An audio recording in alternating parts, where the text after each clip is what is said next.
Hello friends, എല്ലാവർക്കും നമ്മുടെ ചാനലിലോട്ട് സ്വാഗതം. റവ കൊണ്ട് ഇങ്ങനെ ഒരു ഐറ്റം നിങ്ങൾ ഉണ്ടാക്കിയിട്ടുണ്ടോ? ഇല്ലെങ്കിൽ ഇപ്പോൾ തന്നെ ട്രൈ ചെയ്ത് നോക്കിക്കോളൂ. തീർച്ചയായിട്ടും ഇഷ്ടപ്പെടുന്ന ഒരു ഈസി ആയിട്ടുള്ള റെസിപ്പിയാണ്. അപ്പോൾ ഞാനിവിടെ 1.5 കപ്പ് റവയാണ് എടുത്തത്. ഈ ഒരു ബൗളിലാണ് 1.5 കപ്പ് റവ എടുത്തത്. അതേ ബൗളിൽ തന്നെ 1/2 കപ്പ് തൈരും 1 കപ്പ് വെള്ളവും ചേർത്തിട്ട് റവയൊന്ന് സോക്ക് ചെയ്യാൻ വെക്കുന്നുണ്ട്. അപ്പോൾ റവ ബ്രാൻഡ് അനുസരിച്ചിട്ട് വെള്ളത്തിൻ്റെ അളവിലൊക്കെ മാറ്റം വരും. അതൊന്ന് ശ്രദ്ധിച്ച് ചേർത്ത് കൊടുത്താൽ മതി. വെള്ളം കൂടുതലാവാതിരുന്നാൽ മതി. എന്നിട്ടൊരു 10-15 മിനിറ്റ് നമുക്കൊന്ന് റവ സോഫ്റ്റ് ആവാൻ വേണ്ടിയിട്ട് വെക്കാം. അതിനുശേഷം ബാക്കിയുള്ള ഇൻഗ്രീഡിയൻസ് ചേർത്ത് കൊടുക്കാം. പിന്നെ തൈര് ചേർക്കുമ്പോൾ അധികം പുളിയുള്ളതായതുകൊണ്ടാണ് ഞാൻ 1/2 കപ്പ് ചേർത്തത്. പുളിയില്ലാത്തതാണെങ്കിൽ 1 കപ്പ് വരെ ചേർത്ത് കൊടുക്കാം. അപ്പോൾ കണ്ടില്ലേ, വെള്ളമൊക്കെ നന്നായിട്ട് അബ്സോർവ് ആയി വന്നിട്ടുണ്ട്. അധികം ഒന്നായിട്ടില്ല. ഉള്ളി ചേർക്കുമ്പോൾ നമുക്ക് വെള്ളമൊക്കെ കറക്റ്റ് പാകത്തിന് കിട്ടും. അപ്പോൾ ഉള്ളി ഞാൻ 2 ചെറിയ സൈസുള്ള ഉള്ളിയാണ് ചെറുതായിട്ട് അരിഞ്ഞത് ചേർത്ത് കൊടുത്തിട്ടുണ്ട്. അതുപോലെ പച്ചമുളക് 2-3 പച്ചമുളക് എരിവിനനുസരിച്ചിട്ട് 1 ഇഞ്ച് നീളത്തിലുള്ള ഇഞ്ചി ചെറുതായിട്ട് അരിഞ്ഞത്, കറിവേപ്പിലയും 2 ടേബിൾ സ്പൂൺ ഓയിലും, അതുപോലെ ആവശ്യത്തിന് ഉപ്പ്. അപ്പോൾ 1/2 ടീസ്പൂൺ ഉപ്പാണ് ചേർത്ത് കൊടുത്തത്. നോക്കിയിട്ട് ഉപ്പ് വേണമെങ്കിൽ നിങ്ങൾക്ക് വീണ്ടും ചേർത്ത് കൊടുക്കാം.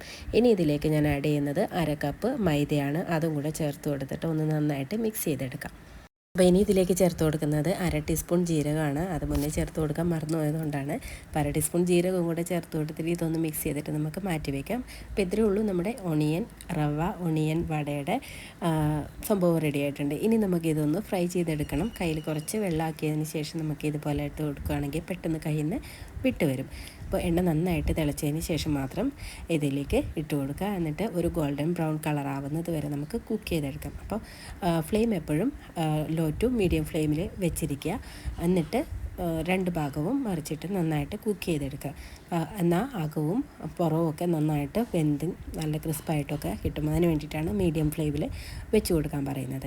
അപ്പോൾ ഇതുപോലെ റൗണ്ടാക്കിയിട്ട് കയ്യിൽ വെച്ചിട്ട് ഇതുപോലെ ഒന്ന് ഇളക്കി കൊടുക്കുകയാണെങ്കിൽ നമുക്ക് നല്ല ബോൾസിൻ്റെ ഷേപ്പിൽ തന്നെ കിട്ടും. ഇങ്ങനെയാണ് വേണ്ടതെങ്കിൽ ഇങ്ങനെയും ചെയ്തെടുക്കാം.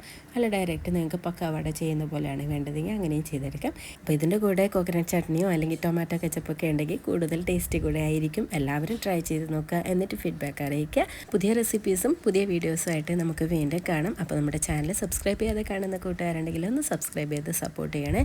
അപ്പോൾ വീഡിയോ ഇഷ്ടമായിട്ടുണ്ടെങ്കിൽ ലൈക്ക് ചെയ്യാനും ഷെയർ ചെയ്യാനും കൂടെ മറക്കരുത്. Thank you for watching and bye bye.